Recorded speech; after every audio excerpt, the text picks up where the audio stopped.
take.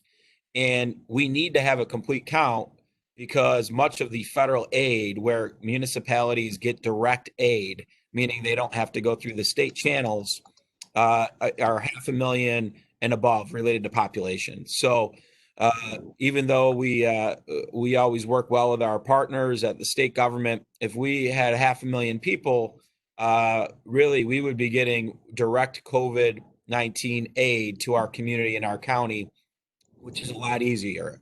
It's more efficient on time, more efficient on bureaucratic red tape, and it guarantees you a dollar figure. So certainly it's important. Right now, we all have, in many cases, more time on our hands at home. So we really need people to step up and get this done. I think our participation rates to date have been pretty solid. I think Jeff could probably talk about that, but I think I read that we're about 40% countywide.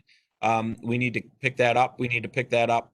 Obviously we need 100% participation throughout the county, but this is no joke. This determines your representation at the federal level, at the state level, at the local level. And right now, when states and local governments are so dependent on resources coming out of Washington over the next 90 to 120 days, this has a huge impact for us. So it's very timely. And, I thank everybody for all the work they've done. Tori and Sue and our partners, the Community Foundation, Fannie, thank you all for everything you're doing. And Mayor, thank you. You're doing a great job. Thank you, County Executive. Right back at you.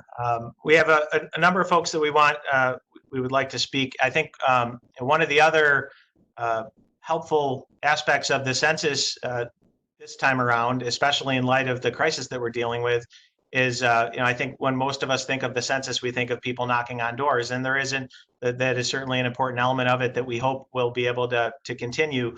But it can also be done remotely. And again, I received my first mailer. I opened it up. I followed the directions, logged on, and I was done. Probably within 10 minutes. It was just that easy. And so again, I think that's it couldn't be more timely that we have the ability to do that. And I think especially in the midst of this crisis and the fact that New York State is on pause, we really need to be pushing people to the internet to fill out their forms. So that's a good segue into Jeff to talk a little bit more about it from the actual Bureau's perspective. Great. Good morning, everyone.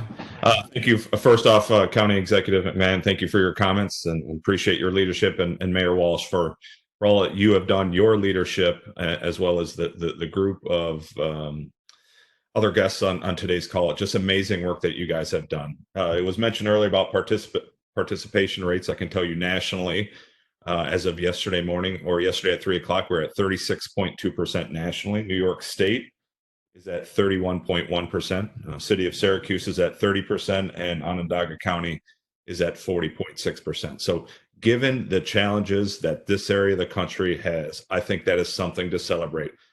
Granted, we have a lot of work to do, and we're looking forward to working directly with all of you to do that, but that's something important. I will let you know that we have suspended a majority of our operations on the census. Anything that involves the safety or health of our staff or the safety or health of the public. So a lot of we had operations in upstate New York and then throughout parts of Onondaga County that included actually hand delivering packets to certain households, typically in areas with a lot of PO boxes.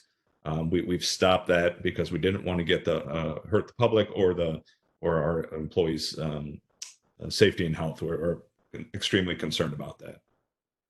We've also suspended our hiring operation, which involves people getting fingerprinted and getting sworn in and activities they need to do in the public. We have suspended those activities for now. We will ramp those back up. So, we're asking people, if you go online and fill out your census, awesome. Do that as soon as you can.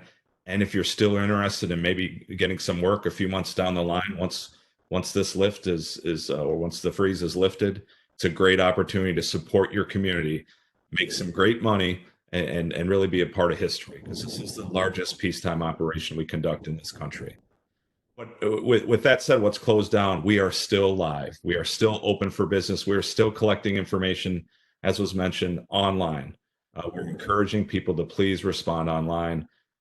We're still collecting information over the phone. Our phone services, our phone centers staffing has issues as well as a result of COVID-19. So we just ask for your patience. If you're on hold, hang up, call back at a later time. We will accept your responses over the phone. And then for all of those households who maybe aren't comfortable going online or calling in and over the phone, beginning April 8th, we are going to deliver via the Postal Service paper questionnaires to every household that has yet to respond. So if you want to fill it out on paper, you don't have to call us to request a form. We're automatically going to mail that to you. That operation will start April 8th and continue through the 16th. So another great reminder. After that mail out, we'll have 2 additional mail outs. A reminder letter and a postcard letting people know all the way through the end of May, you can still self-respond. Self-respond right now is scheduled to end in mid-August. I imagine that schedule will change once we know exactly what our operational schedule will look like. And that's what our leadership is currently working on right now, along with state and local health officials to ensure we're not jeopardizing anyone's health. I do have a special message I want to mention regarding counting college students. And this is important for the state of Syracuse and Onondaga County. We want to ensure that college students who may have went home for the remainder of the semester because classes are now virtual, they are counted at their college or university. Right. We're confident in the way we count college students who live in college dormitories. We have a system in place. We're working directly with the college administration to ensure we get a complete and accurate count of the students who are living on campus. It's the off-campus students that we could really use your help in getting the message out to make sure that they understand, even if they're at home right now with their parents, whether that's in New York or in some other state, we want them to go online, fill out their census form. They don't need their ID. They don't need their census form. They can go online, select they don't have their census ID, key in the address on where they live off campus, and ensure they include all of the roommates. So we're working with colleges and universities to see if professors will share that during virtual, their first 5 minutes of the virtual class, asking their students. Colleges and universities are sending messages or texting their students as well. So it's any ideas that you have, we're more than willing to work with you. Again, I want to thank you for hosting this and allowing me to participate, and thank you for all the work you've done to ensure we get a complete and accurate count. Great. Thanks so much, Jeff. I'm glad you touched on the college student issue. That's one that's certainly been weighing on our minds and is a big part of our population. So appreciate that very much. And I think when you pointed to the numbers, City of Syracuse 30% versus county at 40%, I think that's reflective of of the challenges we've had in the past. The city has a number of hard to count populations, historically underrepresented populations, and we've been working really hard to engage with those communities to make sure that they participate in the process, not just in the city, but throughout the county. And Tori and Sue have really been on the front lines of that effort, and I want to give them an opportunity to provide updates on behalf of both the city and the county. So good morning. Go ahead, Tori. Okay. So good morning. I'm Tori, the census coordinator for the city of Syracuse. We have already touched on the impact that we all know the census has on our community, from funding to political representation to redistricting. We know how critical the data is for businesses and hospitals and schools, governments, lots of entities that use it for community planning. And we know that this situation right now and the requirement for us to be social distancing definitely presents new barriers, especially as it pertains to counting communities that are most at risk of undercount. A lot of the outreach activities that we had been planning for months with our community partners, it involved in-person activities. It was events, it was stations set up where people could come in and have a computer, a device to be able to respond to the census if they needed it, or if they needed help just knowing how to use it and how to get onto the internet. So even though our circumstances have changed, our goal remains the same. We are still working to inform and support our residents to make sure that we have an accurate and a complete count of our community. I think Jeff mentioned the US response rate right now is at about 36%. If you look at the city, as of yesterday, we were at 30%. But whenever you drill down to that census tract level, we have 3 census tracts where the response rate is less than 15%. And those 3 are where our university students, our SU students live, the Hill and South Campus. So as mentioned, I just want to emphasize how important it is that we work with those partners. I've been in contact with several of our partners at SU about how we're getting that information to students. They have an email that's going out today. They're using Blackboard, the platform that students and professors use to share and submit their coursework. And they're also looking at how to use social media. So that's one that we'll continue to monitor in the coming months, and keep an eye on that response rate, and look at what else we might need to do if those communications methods aren't enough. I know there's a partner that I've been working with from the Leadership Conference on Civil and Human Rights. They have a staff person based out of Utica who is supporting census outreach here in Buffalo, in Rochester, and then in Utica. And we were talking about, is there a potential to do some sort of digital virtual event where we're trying to rally college students from across New York State and remind them that they need to be counted where they would have been at school on April 1st. Just some other work that we're doing to reach out to residents in the city. We're looking at a mix of digital and direct but distance methods of outreach using the resources that we already had. So I mentioned we have a number of really great partners. Thank you to all of those partners. I always say this work would not happen without just the dedication of our community organizations. So some of the things we're looking at doing, we have a training coming up next week that we've opened up to anybody in the community who wants to volunteer to phone bank and to text bank. So we'll have a training that will cover messaging and census basics, as well as how to use that service and be able to reach out to residents to speak with them directly and remind them to do their census, let them know how they can respond to the census. We're also looking at taking the materials that we had ordered for a canvassing program and having those distributed through food distribution sites and other essential locations that remain open right now, as well as direct mailing to households in the city. And then we're working with some of our partners that are, grassroots organizations to connect directly with residents and leverage their networks, again, through digital and direct methods, calling their friends and family, calling their neighbors, sharing information on social media to try and get this out to as many of our residents in the city as we can. I think the last thing I will lead with is we're hopeful that at some point soon here we'll be able to start hosting in-person events again. And so that's something that once we get the go ahead that we'll be revisiting how and where we can do that.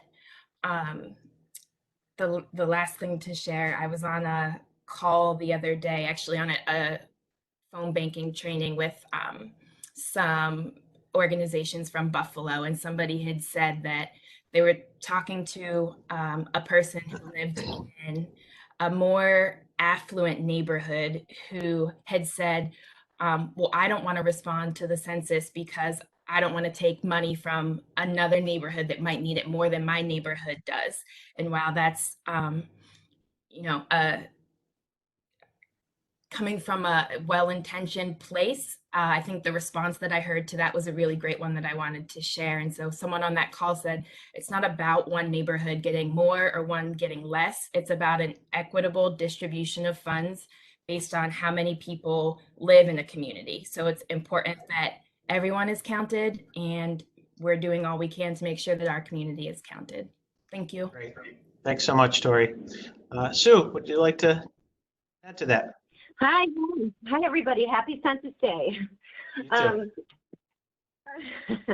I just wanted to thank to Jeff for the data, and I wanted to point out that when we talk about the city of Syracuse being at 30%, we have to realize that that's a great turnout so far to date, and I really credit a lot of that to all the hard work that Tori's been putting in, and in pulling in all of our not-for-profit partners and getting the word out really early.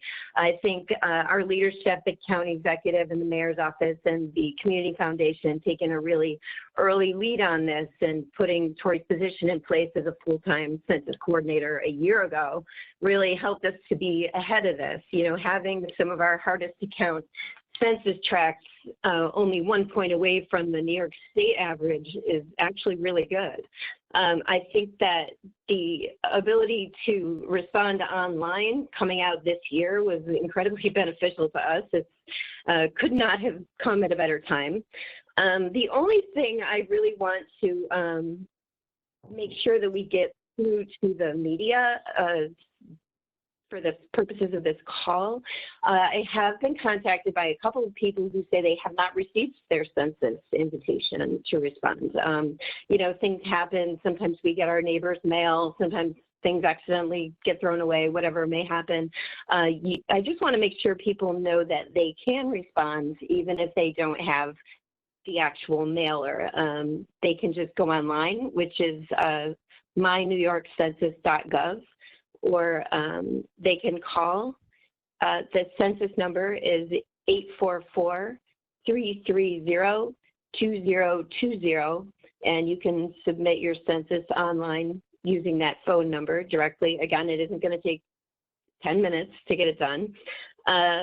You can also go on the county website where there is on our homepage, we have a link right to the census website. And also our senior citizen hotline, our senior citizen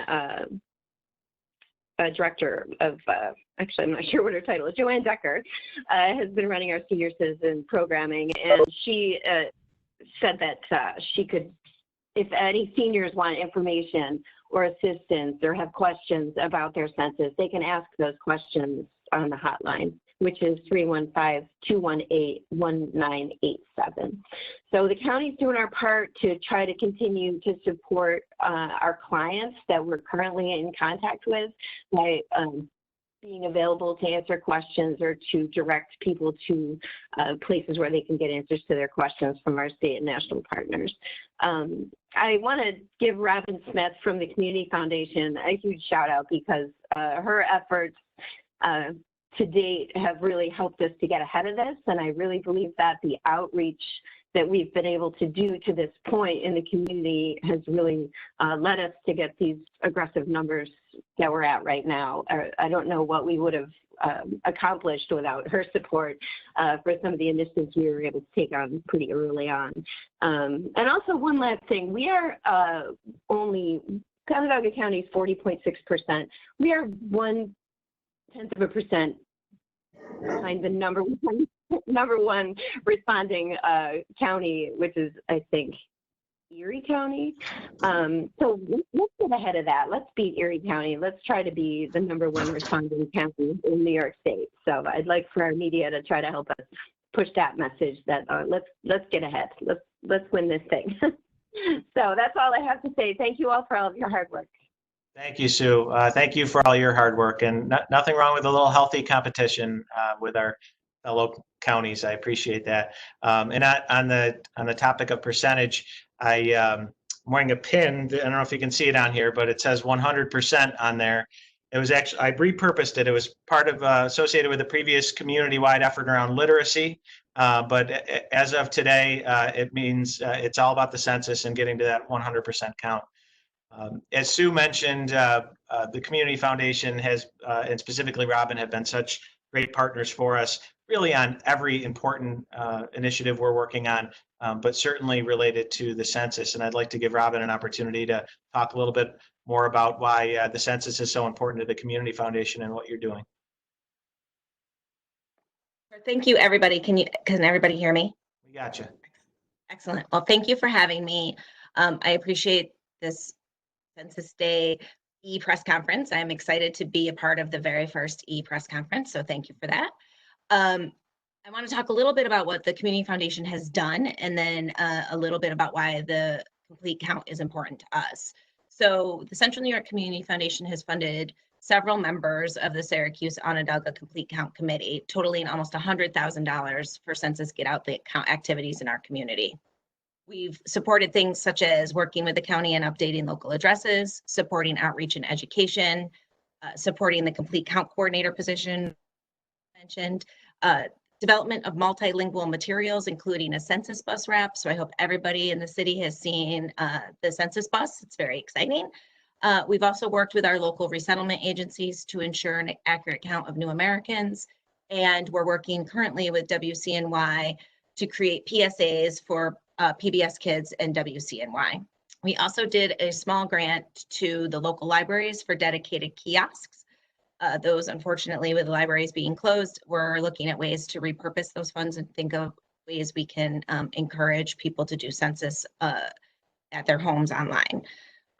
Additionally, we continue to work closely with the city and the county to identify ways to provide education in the current pandemic, and helping organizations that have received funding to think outside of the box and how to help reach some of those hard to count communities that Tori mentioned.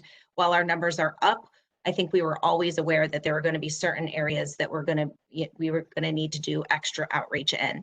So how can we reach those individuals? So I'm working closely with Tori and Sue on that. Why is the complete count important to the Community Foundation? I know that it's been said over and over again, but participating in the census will help make sure that all of our communities receive a fair share of critical funding for state and for federal and state funding. So this includes stuff like schools, clinics, and hospitals, which we're seeing right now during this pandemic is crucial importance to know how many people live in our communities. Transportation options, neighborhood parks, and other public facilities. New York currently receives $53.2 billion in federal funding for these essential community assets. Not counted, communities could lose up to $2,000 per year in funding towards those critical programs. The Community Foundation is aware of how important that is. If funding is decreased, how is that going to affect our local nonprofits? And what kind of strain will that put on the local philanthropic community here in Central New York?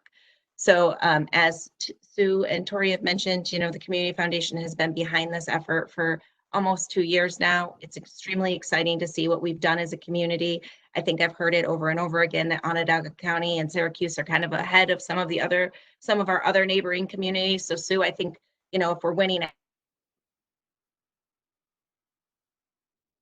You froze, right? So thanks again for having me. Robin, can you just, you froze up a little right at the end. Can you just rehash that last part there? You're finishing strong. Sure.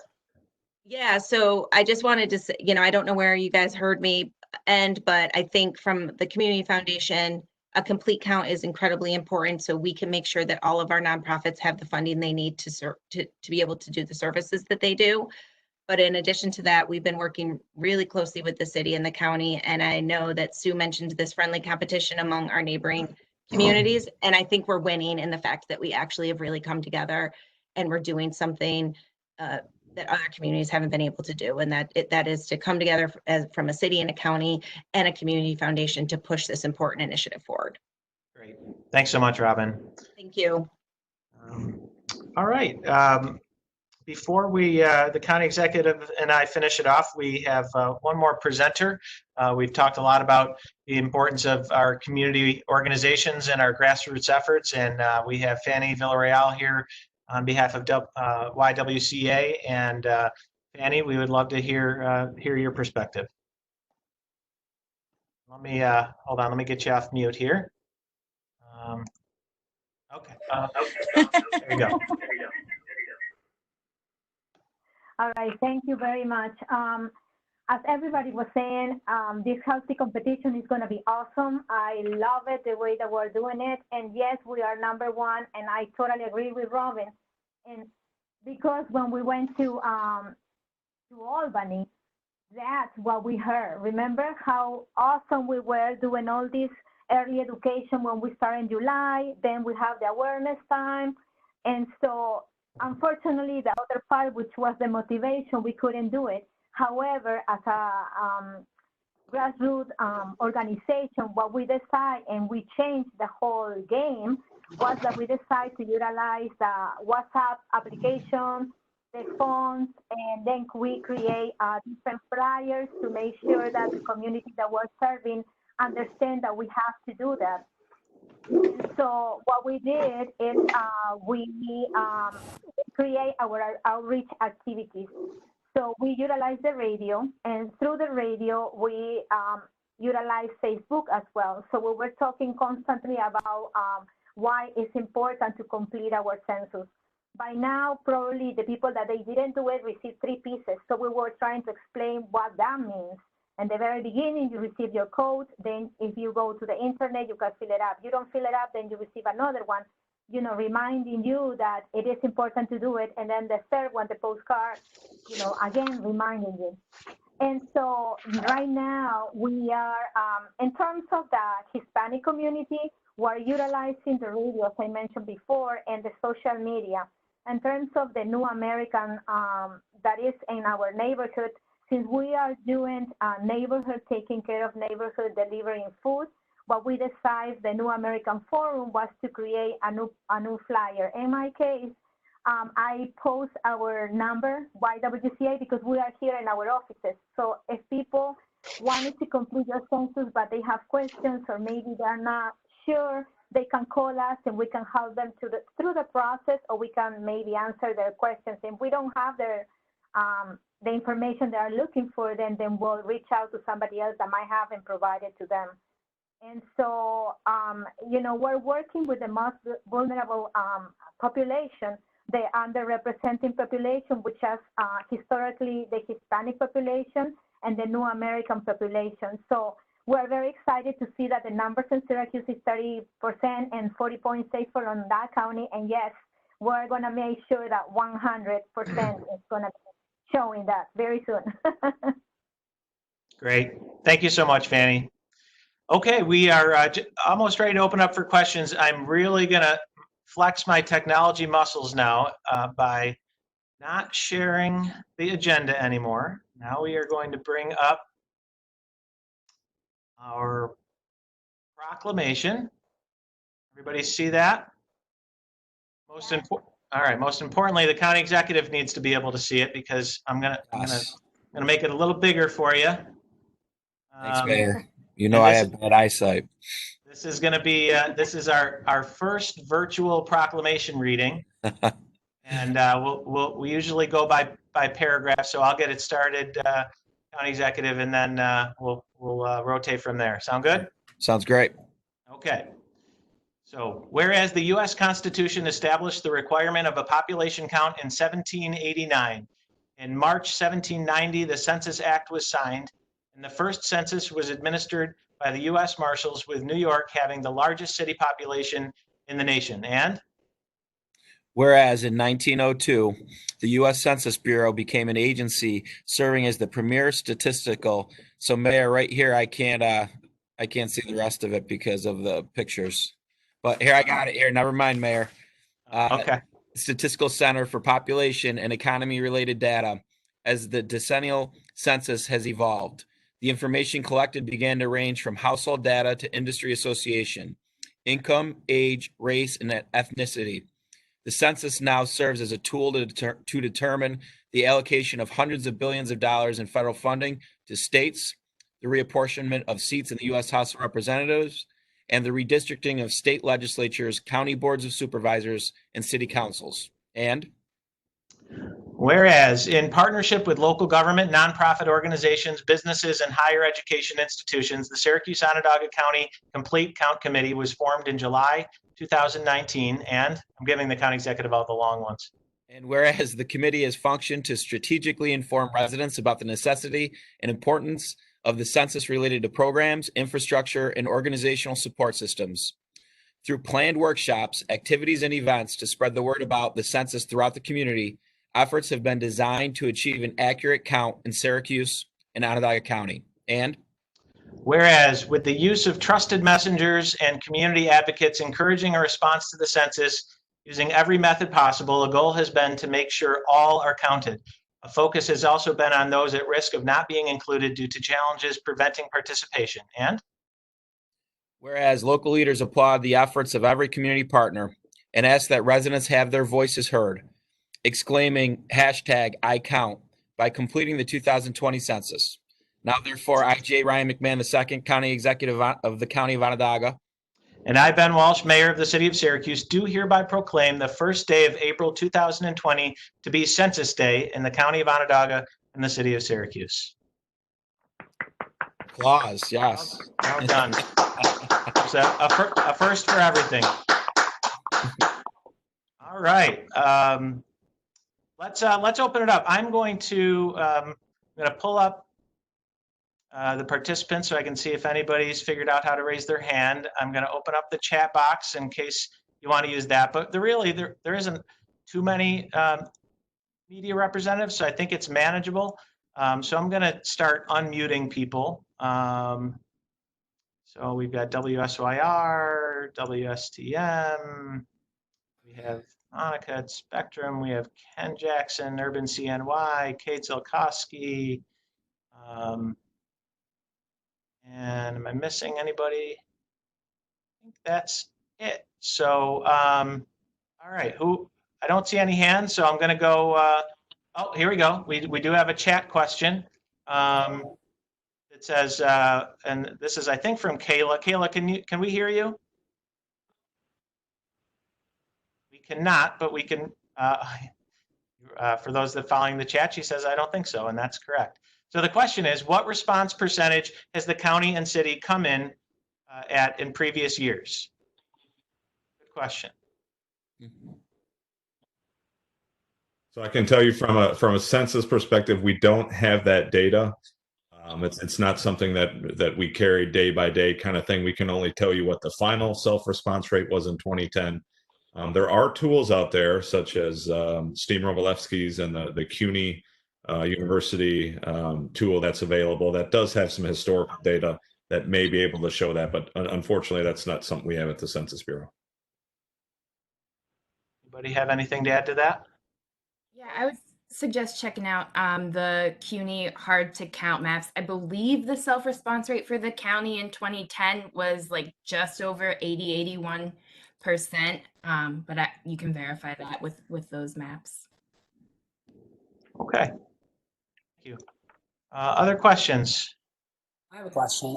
So I have two questions actually, but the first one is about inmates. I know that some places across the state release inmates. Now, is it the same as college students where inmates are supposed to be counted where they were staying or where their home is?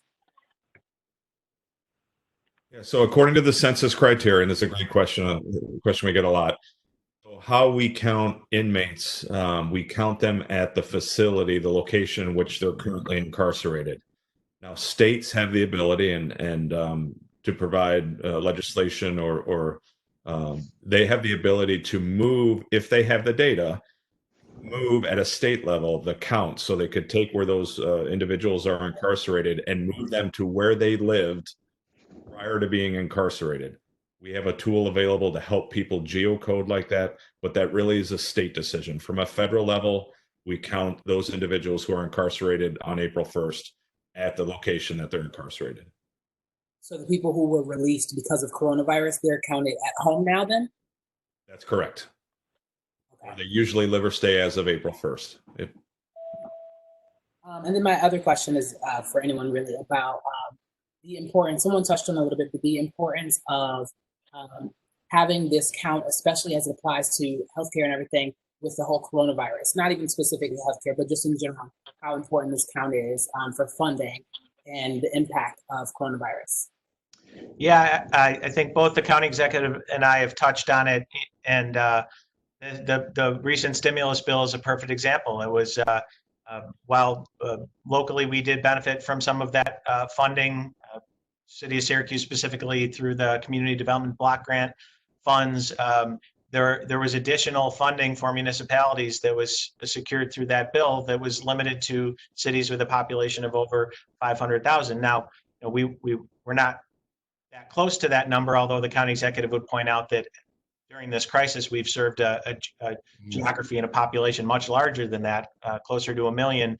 But in any case, oftentimes federal funding is based on population numbers, and in this particular time of crisis, every dollar counts, and we need to maximize what we receive. County Exec, you want to add anything to that? Yeah. I just think to that point, an accurate count. We believe we were undercounted last time. That doesn't mean we were at 500,000, but from the federal number to kind of be treated like your own subdivision, like the states do, is 500,000 people, and that's critical. If you look at the coronavirus outbreak, we've had more positive cases than 10 other states in Onondaga County. So certainly those other states are getting more help than what Onondaga County is getting. So we have a better case to make to change federal policy if we have an accurate and complete count. And maybe we're not 467, maybe we're 471, whatever that number is. That gives us a better case to make for federal dollars.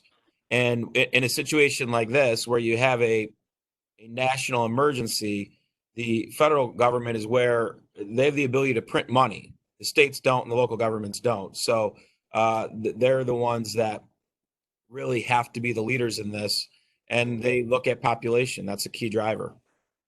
Yeah, thanks. So I just want to note that for those that are following the chat function, I know Kayla is, Tori provided the link to the CUNY hard to count maps. So thank you, Tori, for that. Other questions? I'm going to throw a question in the chat real quick that I can probably say it. I was asking Ms. Smith from Community Foundation about the number that she said for each person who isn't counted would lose however much money. Can you just repeat that for me, please? Sure. Every person that goes uncounted is $2,000 per year is lost per person. Thank you. And I'll just read the additional information that Tori shared in the chat. It says the city of Syracuse's self-response rate in 2010 was 61.7%, and in 2000 it was 59%, which means the Census Bureau had to follow up with the census takers who go door to door with the remaining 40% of non-responsive households. Thank you, Tori. Other questions?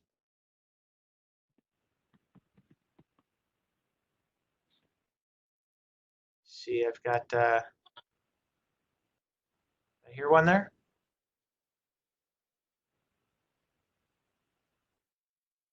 Anything from a comment really quick. Shout out to all the census people. You all have been doing awesome work. I've had the privilege of following you in a bunch of stories. But based off of these numbers, it looks like we're doing pretty okay for today to be Census Day, and only being at 30%. So thank you all for the outreach and the way that you're adjusting to everything with coronavirus. It obviously is unexpected. So just thank you. Thanks, Monica. Absolutely. A lot of folks been working really hard. I will open it up one more time. I just want to note that if any members of the media are having trouble with communicating through this means, obviously you can follow up with our press office or the county's press office, and we'll make sure we get you directed in the right place. Anything else for the good of the order? Okay. Thank you, everybody, so much. Appreciate it. Take care. Thanks, Mayor. Thanks. Thank you. Bye. Thank you. Bye-bye.